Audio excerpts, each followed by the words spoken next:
हे everyone, इसमें Hamzain, you are watching H T reacts. Welcome back to the channel. कैसे हैं आप सब? ठीक ठाक हैं? उम्मीद करता हूँ अच्छे होंगे, खैर खैरियत से होंगे, एंजॉय कर रहे होंगे। और न्यूज़ आई है जनाब के एशिया की सबसे बड़ी हेलीकॉप्टर मैन्युफैक्चरिंग असेंबली या प्लांट या फैक्ट्री जो है वो इंडिया में इनाग्रेट की गई है। इसके अलावा एक और ख़बर ये भी थी कि एयर इंडिया जो है उन्होंने अब तक की मौजूदा हिस्ट्री की सबसे बड़ी, आप कह लें कि एविएशन इंडस्ट्री की सबसे बड़ी डील की है। उस पर भी बात करेंगे, लेकिन आज हम रहेंगे हेलीकॉप्टर्स तक, ठीक है?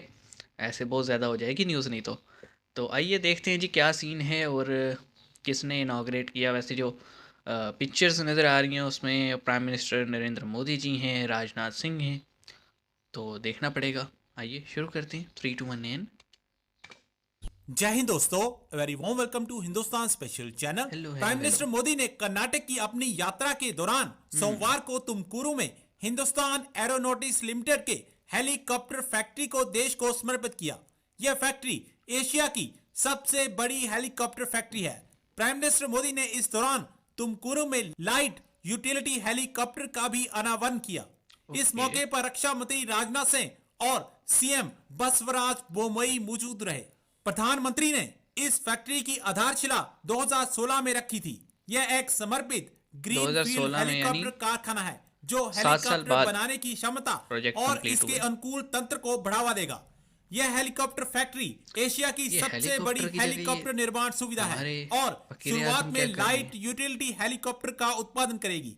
यह फैक्ट्री भारत की रक्षा प्रणाली के लिए एक मील का पत्थर साबित होने लोकल वाली है। मैन्युफैक्चरिंग अब जनाब, पाकिस्तान भारत में एशिया की जॉब्स भी आएंगी और सबसे बड़ी रेवेन्यू भी हेलीकॉप्टर बचेगा। फैक्ट्री के शुरू होने से सकते में है। इंडिया जो है वो उसने एशिया की चीमा सबसे बड़ी साहब। जो लार्जेस्ट फैक्ट्री है वो उसने उसको खोला है, इफ्तिताह इतने किया है। धीमे लहजे में क्यों बात और कर रहे हैं कहा चीमा जा रहा है कि साहब? ये तकरीबन सालाना जो है वो 1,000 एयरक्राफ्ट जो है वो एक बनाएगी। साल में और ये कहा 1000? जा रहा है कि जो मंथली कितने ये हो जो गए? इंडिया का वो एक प्लान है ना, डिफेंस सेल्फ रिफाइंस रिलायंस, 96? ये बेसिकली वो है। और ऑब्वियसली जो मेन चैलेंज है वो चाइना है 80 to 90 तो एंड होंगे। देन पाकिस्तान है। और इसके लिए इंडिया को ये फील ज़्यादा होता है कि चाइनीज़ जो है वो उनकी असर्टिवनेस बढ़ रही है। एंड इसके लिए ज़ाहिर बात है इंडिया जो है वो अपने वेस्टर्न जो पार्टनर्स हैं, अमेरिकन, यूरोपियंस को, इसराइलीज़ को और बाकी लोगों को ये बताना चाहता है, इवन कि अरब वर्ल्ड को भी बताना चाहता है कि भाई देखो ये हमारे पास, this is what we can do. अगर मैं आप इसको ये और ये भी बताऊं कि बताना चाहते हैं कि भाई अगर अब तुम ज़ाहिर बात है सैंक्शन लगाओगे हम सेल्फ ये सफिशिएंट हैं। इंडिया ने अपना जो डिफेंस बजट है वो तकरीबन डबल डिजिट जो है वो इंक्रीज़ की है, जो एनुअल डिफेंस बजट है।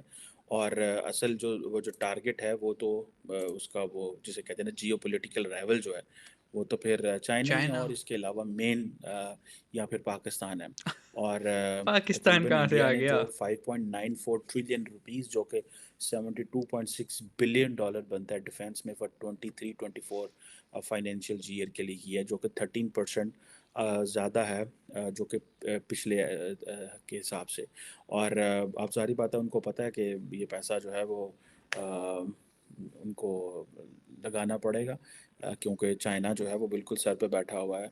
पाकिस्तान के साथ उनके मसाइल चलते रहते हैं, लेकिन लार्जली जैसे मैंने पहले बताया कि they want to give a message to the west one thing, कि ये हमारी पोटेंशियल है, यहाँ ये हम कर सकते हैं, ताकि हम इंडिया की मज़ीद सपोर्ट की जाए और उनके साथ खड़ा हुआ जाए। सेकंड, इंडिया जो है वो समझता है कि हमें बेसिकली एक्सपोर्ट करना है, ठीक है? जो वो जिसे आप कहते हैं ना कि इंडस्ट्री, उनकी ये जो पर्सन बिजनेस है ओरिएंटेड कि प्रोजेक्ट्स। आत्मनिर्भर भारत जो है कि सेल्फ रिलायंस आत्मनिर्भर हुए। एजेंडा जो है डिफेंस में, जो कि और कि जी ज़्यादा से ज़्यादा जो है ना डोमेस्टिक चीज़ें प्रोक्योर की जाएं। और अब ये जो चीज़ है कि इंडिया तकरीबन जिसे कहते हैं ना कि 72.6 बिलियन डॉलर्स लगा रहा है। और इसमें इम्पॉर्टेंट चीज़ ये है कि 1.63 ट्रिलियन रुपीस जो हैं, और वो जो डिफेंस आउटले के लिए हैं, वो इसमें जो है नए वेपन्स लेना, एयरक्राफ्ट, वॉरशिप्स और जो मिलिट्री हार्डवेयर के हवाले से हैं। अब ये चीज़ जो है ये एक जारी बात है। और इसी तरह को 550 बिलियन जो डॉलर है, वो समझते हैं कि हमें ओवरऑल मिलिट्री हार्डवेयर पे this is what they have to उन्हें उन्हें उन्हें लगाना पड़ेगा। इसमें से काफ़ी ज़्यादा पैसा जो वो समझते हैं कि $5 बिलियन के करीब मिलिट्री हार्डवेयर पे लगाना पड़ेगा। मैं तो हैरान हूँ चीमा साहब की तो आवाज़ भी नहीं निकल रही और अल्फाज भी नहीं मिल रहे। लेकिन एक बात है जनाब, ये होते हैं विजनरी लीडर्स के काम।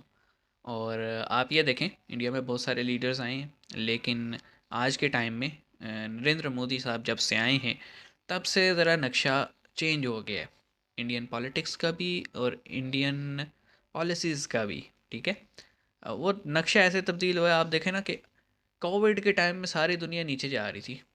ठीक है, और वाहिद इंडिया ऐसा है जिसकी इकॉनमी ने सस्टेन भी किया है कोविड के पीरियड को, और फिर ग्रोथ भी शो करवाई है।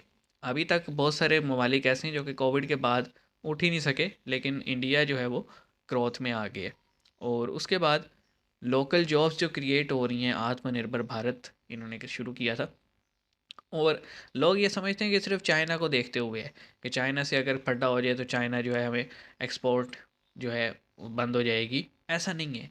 ये बेसिकली जो इस वक्त करंट लीडर्स हैं वर्ल्ड के, जैसे यूएस है और अपना रशियंस हैं, उनको पैगाम है कि भाई इन केस इनके ताल्लुकात जिससे ख़राब होते हैं ना, ये उस पर सैंक्शन लगा देते हैं, इकोनॉमिक सैंक्शन, फाइनेंशियल एक्शंस लगा देते हैं, और बहुत सारी ऐसी पॉलिसीज़ इम्प्लीमेंट करते हैं कि वो बंदा कारोबार करने जोगा ही नहीं रहता।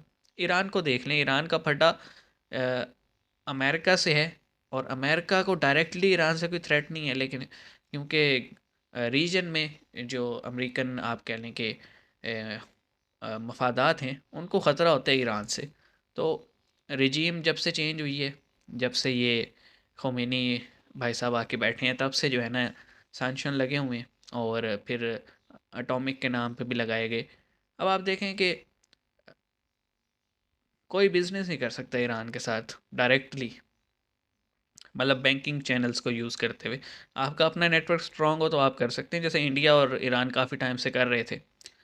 तो ये उन्हें पैगाम है कि भाई इन केस तुम्हारे साथ हमारे ताल्लुकात बिगड़ते हैं, तुम हम पे सैंक्शन लगाओगे, हमें घंटा फ़र्क नहीं पड़ेगा, क्योंकि हम सेल्फ सस्टेन है भाई।